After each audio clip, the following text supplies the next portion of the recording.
കൂടുതൽ വാർത്തകളും വീഡിയോകളും കാണാൻ ഈ ചാനൽ സബ്സ്ക്രൈബ് ചെയ്യുക. കൂടെ ബെൽ ബട്ടൺ അമർത്തുക. നമസ്കാരം. ഏഷ്യാനെറ്റ് ടിവിയുടെ ഈ എപ്പിസോഡിലേക്ക് എല്ലാ മാന്യപ്രേക്ഷകർക്കും ഹൃദയം നിറഞ്ഞ സ്വാഗതം. ഇതാണ് വിഷയം. ധനധാന്യ സമൃദ്ധി. ഇത് മൂന്നും വേണ്ടാത്തവരായിട്ട് ആരും തന്നെയില്ല.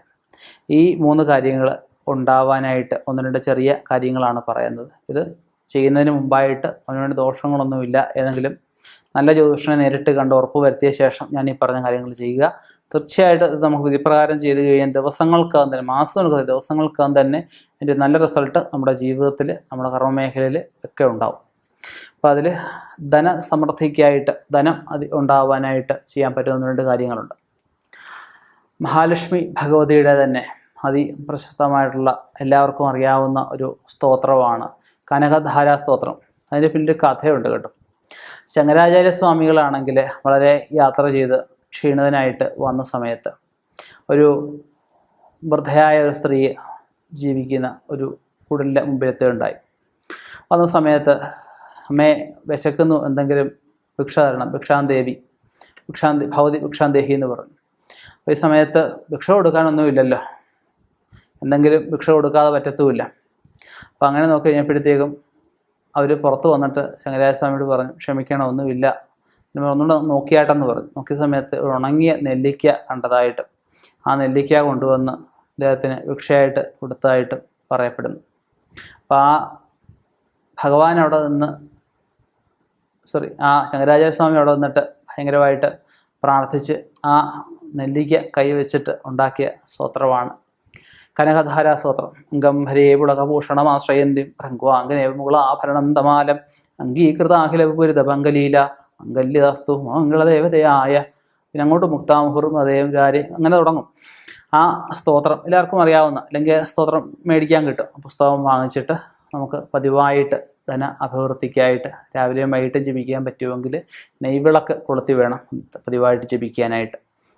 അത് ജപിച്ചു കഴിഞ്ഞാൽ വീട്ടിൽ മറ്റേ അശുദ്ധിയുള്ളപ്പോൾ ജപിക്കേണ്ട, അല്ലാത്ത സമയത്ത് രാവിലെയും വൈകിട്ടും പതിവായിട്ട് ജപിച്ചു കഴിഞ്ഞാൽ ഒരു 41 ദിവസം കൊണ്ട് തന്നെ നമുക്ക് സാമ്പത്തിക ഭാഗത്ത് നല്ലൊരു അഭിവൃദ്ധി, നല്ലൊരു ഉയർച്ച ഉണ്ടാകുന്നതായിട്ട്, പുതിയ പുതിയ സാമ്പത്തികം വരാനുള്ള വഴികൾ തുറന്നു കിട്ടുന്നതായിട്ടൊക്കെ നമുക്ക് അനുഭവത്തിൽ നിന്നും ബോധ്യമാവും.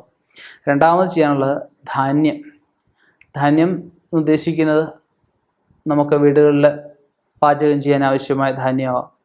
പൈസ ഉണ്ടെങ്കിൽ ധാന്യം മേടിക്കാമെന്നുള്ളേ ഉള്ളൂ. പഴയ കാലത്തെ കൊണ്ട് ധാന്യത്തിന് മുട്ടൊന്നും ആർക്കും വരുന്നില്ല. എന്നാലും അന്നലാഭം ഉണ്ടാവുക. ഒരാൾക്ക് ആഹാരം മേടിക്കണം, അല്ലെ ആഹാരം കഴിക്കണം എന്ന് തോന്നുക. ഈ സമയത്ത് നമുക്ക് ആഹാരം കിട്ടുക, പ്രതീക്ഷിക്കുക ഒരാൾ നമ്മൾ വിളിച്ചുകൊണ്ട് പോയി ആഹാരം മേടിച്ചു തരിക, അന്നലാഭം അല്ലേ. അപ്പം അങ്ങനെ അന്നലാഭങ്ങൾ കിട്ടാനായിട്ടൊക്കെ അന്നപൂർണേശ്വരിയെ പ്രാർത്ഥിക്കുക. അന്നപൂർണേശ്വരിയെ പ്രാർത്ഥിക്കുമ്പോൾ നമ്മൾ ചെറിയ ഒരു പാത്രം, തീരെ ചെറിയ പാത്രം മതി, എടുത്ത് നമ്മൾ ഭക്ഷണം കഴിക്കുന്നതിന് മുമ്പായിട്ട് ആ പാത്രം ഒരു കൂമ്പാരം പോലെ നിറച്ചിട്ട് വെക്കുക. ചോറ് വെക്കുക, കൂടാണ്ടൊന്നും വെക്കണ്ട, ചോറ് മാത്രം വെച്ചാൽ മതി. ഒരു തുളസി പൂവ് നെയ്യ് മുക്കിയതിൻ്റെ മുകളിൽ ഉപസ്ഥിരിച്ചിരിക്കുക. ഈ പറഞ്ഞ മഹാലക്ഷ്മിയെ പോലെ തന്നെ അന്നപൂർണേശ്വരി ഭഗവതിയെ പ്രാർത്ഥിക്കുക. എന്നും ഇതുപോലെ സമൃദ്ധിയായിട്ട് നമുക്കെല്ലാം നിറഞ്ഞു നിൽക്കണം. അതുപോലെ വരുന്ന സാമ്പത്തികം നല്ല രീതിയിൽ വിനിയോഗിക്കാൻ സാധിക്കണം. വരുന്ന ഐശ്വര്യങ്ങൾ നിലനിർത്താൻ സാധിക്കണം. നമുക്ക് ആഹാരം ഒരു മുട്ടും ഉണ്ടാകരുതെന്ന് ഭഗവതിയെ പ്രാർത്ഥിച്ച് നമ്മൾ ഭക്ഷണം കഴിച്ചതിന് ശേഷം ഏതെങ്കിലും മത്സ്യങ്ങൾക്ക് ഒന്നുകിൽ കൊടുക്കാം, അല്ലെങ്കിൽ ഏതെങ്കിലും പക്ഷികൾക്ക് ഈ മാറ്റിവെച്ച ആഹാരം കൊടുക്കാം. ഒന്നും അല്ലെങ്കിൽ ശുദ്ധമായിട്ടുള്ള എവിടെയെങ്കിലും കുഴിച്ചിടാം. ഇതൊക്കെ ചെയ്യുന്നതിലൂടെ നമുക്ക് ധാന്യവും സമൃദ്ധിയൊക്കെ ഒരുപാട് ഉണ്ടാവാൻ സാധിക്കും. ഇപ്പോൾ ഇനിയും അന്നം മുട്ടാതിരിക്കാനായിട്ട് അടുക്കളയിലൊക്കെ അന്നപൂർണേശ്വരി യന്ത്രം വെക്കുന്നവരുണ്ട്. യന്ത്രം വെച്ച് ഒരു ഗ്ലാസ്സിനകത്ത് നാരങ്ങയിട്ട് വെക്കുന്നവരുണ്ട്. അതുപോലെ അവിടെ അന്നപൂർണേശ്വരിക്ക് സങ്കല്പിച്ച് വിളക്ക് കത്തിക്കുന്ന സ്ത്രീകളൊക്കെ പഴയ കാലത്തൊക്കെ ഉണ്ടായിരുന്നു. ഇപ്പം കണ്ടുവരുന്നത് കുറവാണ്. പിന്നെ ചെയ്യാൻ പറ്റുന്നൊരു കാര്യമാണ് മഹാലക്ഷ്മി യന്ത്രം വീട്ടിൽ സ്ഥാപിക്കാം. മഹാലക്ഷ്മി യന്ത്രം വീടിൻ്റെ മുൻവശത്ത് കുഴിച്ചിടുക. മഹാലക്ഷ്മി യന്ത്രം നമുക്ക് പൈസ വെക്കുന്ന ഷെൽഫിനകത്ത് വെക്കാം. ഇതിലൂടെയൊക്കെ ഒരുപാട് മാറ്റം ഉണ്ടാക്കിയെടുക്കാൻ സാധിക്കും. നമുക്കൊരുപാട് ദുരിതങ്ങളെ ഒരു പരിധി വരെ അകറ്റി നിർത്താനും ഒരുപാട് സൗഭാഗ്യങ്ങളെ നമ്മളിലേക്ക് അടുപ്പിക്കാനും ഒക്കെ വൃത്തിയായിട്ട് ചെയ്തു കഴിഞ്ഞാൽ സാധിക്കും.